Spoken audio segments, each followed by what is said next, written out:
Video 1.3, who were your customers pre-COVID, who are your customers now, and who are they in the future? As we learned in section 1.2, where customers are buying things directly correlates with when they need them. That may mean that your customers now might be different than the customers that you had in your business pre-COVID. Not only have we had to balance ongoing multi-year crises in our lives and businesses, but also at home, we have to balance customer retention. And during this crisis, customers have looked inside of the businesses that they work with more than ever before. They've wanted to see how we as business owners were treating our employees, what safeguards we were putting in place, what sanitation protocols we had, and more. As a business owner, it's really important to look back, sit in the present moment, and look to the future at the same time. If your business pivoted and you took advantage of new opportunities, you positively embraced change, and you took on the challenge of being a business owner during a pandemic, chances are you might have built a new clientele to augment your existing customer base. If you didn't pivot or you had struggles, maybe some that were even out of your control, you might be in a period right now where you're rebuilding your customer base. Consumers are always going to find a way to get what they want.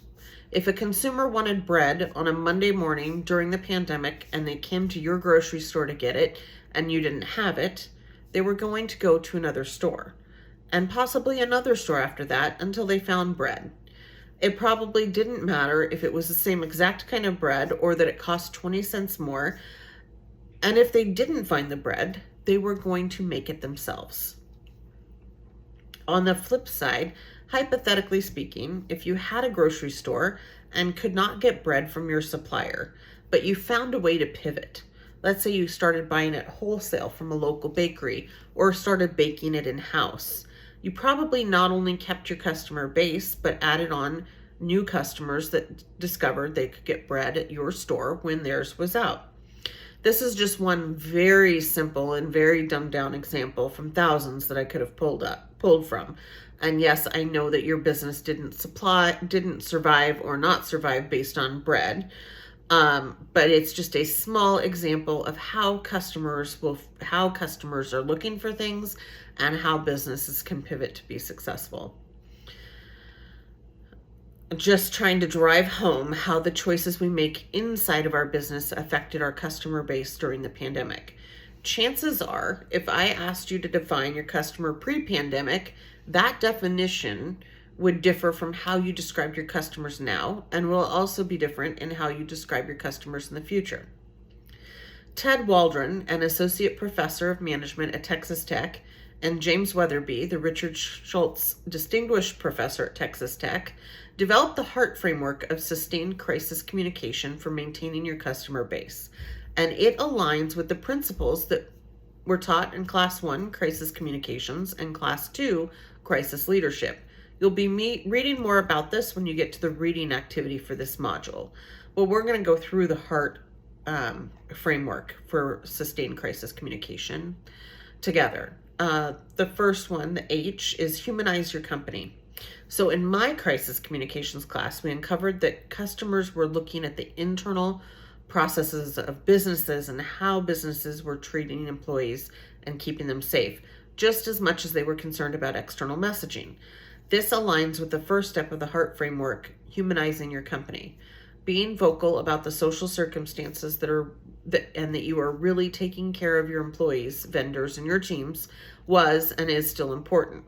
As we navigate new chapters of this crisis, our customers will still be looking at the inside of our business. The first phase of the pandemic was involved making things financially easier for our customers and our employees.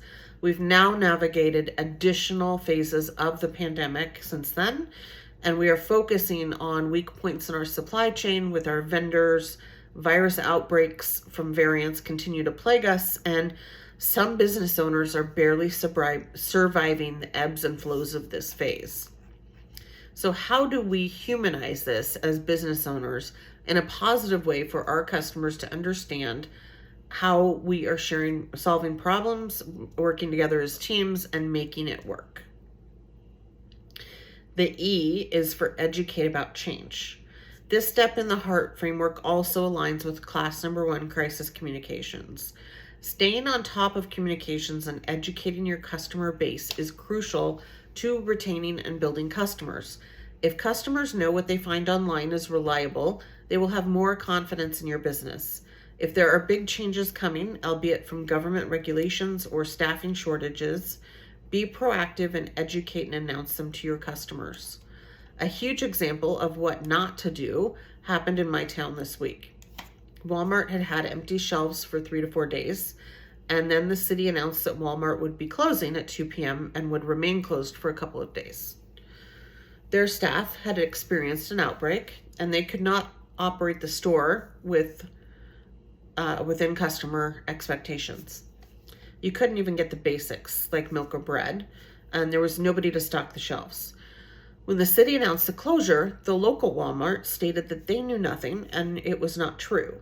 Confusion ensued on social media for the morning and the early afternoon hours. Nobody knew if Walmart was going to be open, closed.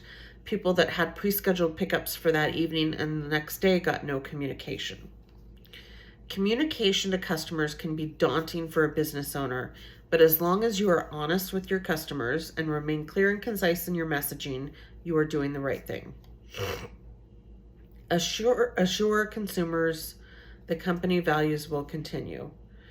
This step in the HEART framework falls in line with Class 2, crisis leadership.